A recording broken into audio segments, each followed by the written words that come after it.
हिंदुस्तान 15 अगस्त 1947 को आज़ाद हुआ। इसलिए आज के दिन तमाम भारतीय बरतानवी राज से आज़ादी मिलने की खुशी में जश्न मनाते हैं। इस आज़ाद और जमहूरी मुल्क में आज सभी ने अपने अपने अंदाज में कौमी परचम लहराते हुए तकरीबात का एहतमाम किया। वजीर आज़म मोदी ने दिल्ली के तारीखी लाल किले पर तिरंगा लहराते हुए सलामी पेश की। सन 1947 को आज ही के दिन हिंदुस्तान बरतानवी तसल्लुत से आज़ाद हुआ तो देश के दो टुकड़े हुए पाकिस्तान का वजूद अमल में आया। शहर हैदराबाद में भी यौम आज़ादी का ये दिन रिवायती अंदाज में मनाया गया। वजीर आला रेवंत रेड्डी यौम आज़ादी की तकरीब में शिरकत करते हुए किले गोलकुंडा में कौमी परचम लहराया और पुलिस की जानिब से गार्ड ऑफ ऑनर वसूल किया। यहाँ ये कहना बेजाना होगा कि हैदराबाद की तारीख में पहली मरतबा वंदे मातरम गाया गया।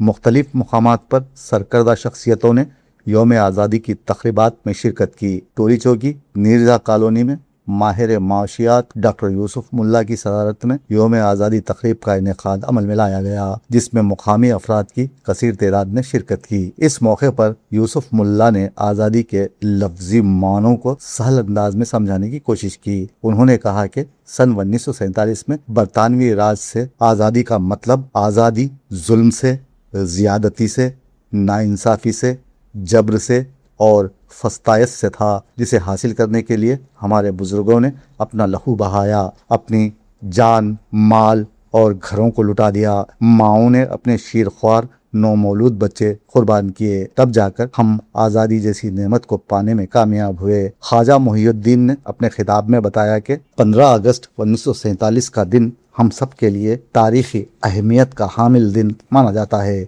इसी रोज़ हम सभी ने आज़ादी की रूह परवर फ़ज़ा में सांस ली थी। हमारे बुजुर्गों का मकसद ग़ुलामी की जंजीरों को तोड़ना था, अंग्रेज़ों से छुटकारा हासिल करना था। ताहम इस इंतहाई कठिन और तवील सफ़र को सभी मज़ाहब के मानने वालों ने तय किया और आज़ादी हासिल कर ली। इसीलिए आज हम अपने आबा व अजदाद को याद कर लेते हैं। ताहम ये सफ़र आसान बिल्कुल नहीं था, इसमें कई मुसीबतें, आजमाइशें थीं। हमारे आबा व अजदाद ने अंगारों पर चलकर इस सफ़र को इख्तिताम पजीर किया। मशहूर व मारूफ सहाफ़ी अतीक़ुर रहमान ने बताया कि हमें आज़ादी यूं ही नसीब नहीं हुई। इस ताल्लुक़ से बेशुमार कहानियाँ हैं।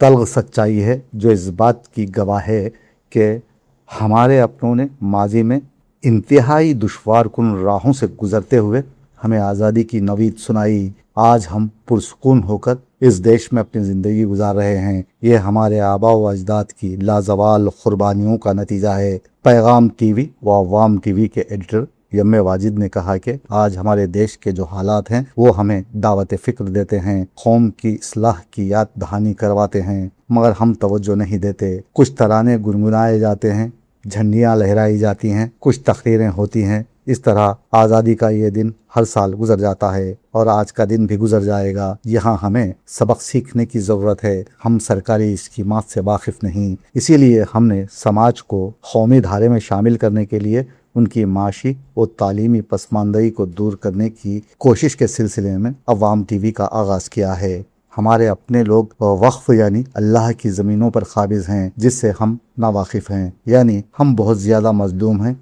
या फिर नासमझ। खुद फरेबी हमें कदम ब कदम पीछे ढकेल रही है। मसाइल बढ़ रहे हैं, हम मगर फिर भी बेफिक्र हैं। यूं तो हर साल यौम आज़ादी आता है, चला जाता है, मगर हम कुछ सीखने पर आमदा नहीं। खौल व फेल के तजाद की ये मुनाफिकत जान छोड़ती दिखाई नहीं देती। यूसुफ मुल्ला ने मुसलमानों को जंजी बन जाने का मशवरा दिया और अपने हुकूक के लिए जिद्दोजहद करने आगे आने की तरगीब दी। आखिर में ख्वाजा मुहियुद्दीन ने सबका शुक्रिया अदा किया और साथ ही तकरीब इख्तिताम को पहुंची। आइए देखते हैं इस मौके पर किसने क्या कहा। आओ चले अहद करें, आओ चलो ये अहद करें, हिंद को संवारना है, हर एक दिल में तरक्की का दीप जलाना है। ये मुल्क हमसे है, हम इसकी आन रखते हैं, हर एक कदम पे वतन का मान रखते हैं।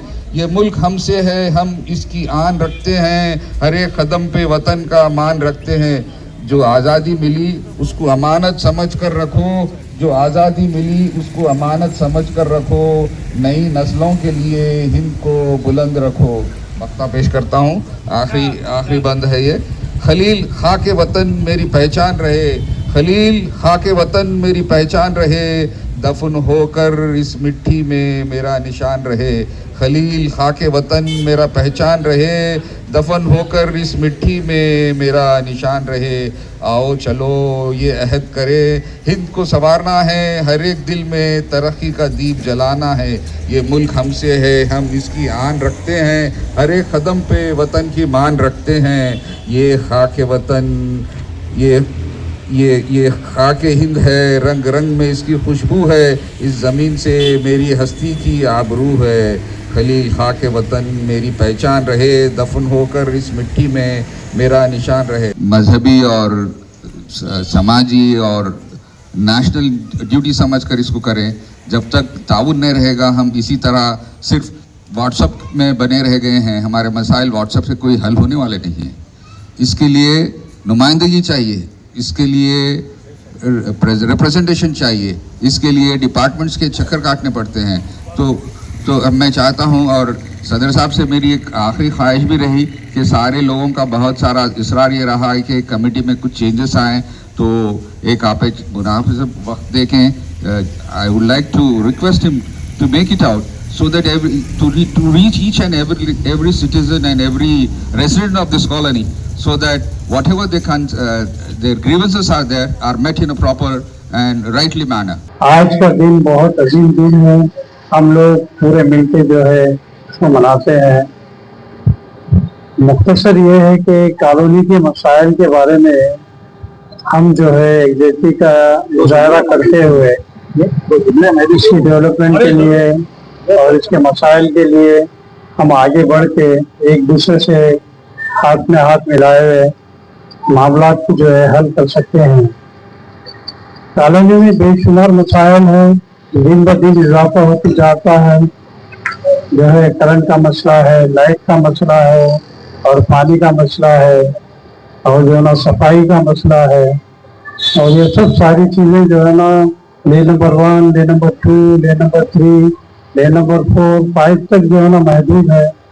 تو ہم اپنی کالونی میں جو ہے نا ایک ایک لائن کو لیتے ہوئے ذمہ داری سے ایک ایک جنے اگر نبھائے تو معاملات جو ہے نا جلد سے جلد جو ہے صحیح ہو سکتے ہیں. آج کی رات بڑی گرم ہوا, آج کی رات نہ فٹ پاتھ پہ نیند آ, میں بھی اٹھوں, تم بھی اٹھو, تم کوئی کھڑکی اسی دیوار سے کھل جائے گی. بہت بہت شکریہ.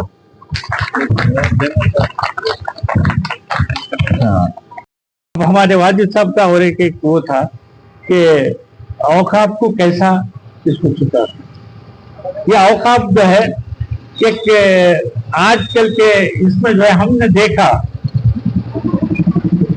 تجربے سے دیکھا کہ جنگل راج ہے وہاں پہ. جنگل راج آپ جا کے دیکھیے کون سی بھی چیز کے لیے, تو جو ہے اس کو صحیح کرنے کے لیے ایک انقلاب چاہیے. کس میں انقلاب چاہیے؟ مسلمانوں میں. مسلمان اس کو چھوڑ دے رہا کہ جو ہے ان کے استفادے کے لیے نہیں, جنگزی ہونا چاہیے ایک مسلمانوں میں بھی. مسلمانوں میں جب جنگزی ہو جائے گا تو وقت بچ جائے گا. اب جو ہے وقت کی جائیداد کو ناجائز طور پہ استعمال کر رہے ہیں, کئی لوگ اس سے استفادے سے محروم ہیں. تو آپ سے ایک ادباً گزارش ہے کہ یہ پروگرام آپ کے ٹی وی کے ذریعے, آپ کے جرنلزم کے ذریعے پھیلائیے, عام کر دیجئے, لوگوں تک پہنچائیے, اس میں انقلاب لائیے کہ ہے یہ ہمارا حق ہے, حق کو لینا ہے. تو یہ ہے. اب regarding the setting up of colleges, تو ایک کیرلا میں ایک انسٹیٹیوشن ہے, all India Muslim education society, all India AIMES, اس کا میں ایگزیکٹو پریزیڈنٹ ہوں حیدرآباد اور تلنگانہ اور آندھرا میں. یہ لوگ جو ہے کیرلا میں یہ میڈیکل کالجز اور انجینئرنگ کالجز, پروفیشنل کالجز اور لیگل یعنی کہ LLB, LLM, یہ سب جو ہے اپنے فنڈ سے چلا رہے, ڈونیشنز کلیکٹ کر رہے. ایسا ہے دنیا کے 192 کنٹریز میں 157 کنٹریز جو ہے مسلمانوں کے ہیں. تو اور اسلامک ڈیولپمنٹ بینک بھی ہے, جو اسلامک ڈیولپمنٹ بینک ایسے چیزوں کے لیے تعاون کرتا, مدد کرتا, ڈونیشن دیتا. आपको इस मौके पर मैं कहना चाहता हूं कि देखिए दारुस्सलाम मेडिकल कॉलेज के लिए $20 मिलियन, 1 मिलियन बोले तो 10 लाख, यानी कि 200 लाख डॉलर जो है दारुस्सलाम को दिया इस्लामिक डेवलपमेंट बैंक, और 200 लाख डॉलर जो है शादान को दिया। और इसी तरह स्कूल ऑफ एक्सेलेंस बाबू खान, तो उनके लिए तो एक ऐसी टीम हो, अगर हमारे कौम में किसी भी कौम को क्यों ना हो, ना irrespective of caste, creed, religion, because हमारा मजहब इंसानियत है। अल्लाह ताला, अल्लामा इकबाल ने फरमाया कुरान की रोशनी में, दर्द दिल के वास्ते पैदा किया इंसान को। वहां नहीं किया कि जो मुसलमान, हिंदू और ऐसा नहीं कहा, इंसान कहा, इंसान। दर्द दिल के वास्ते पैदा किया इंसान को, वरना ताअत के लिए कुछ कम न थे कर रोया। अगर अल्लाह ताला उसकी खिदमत चाहता तो जो है उसके लिए फरिश्ते कम नहीं थे।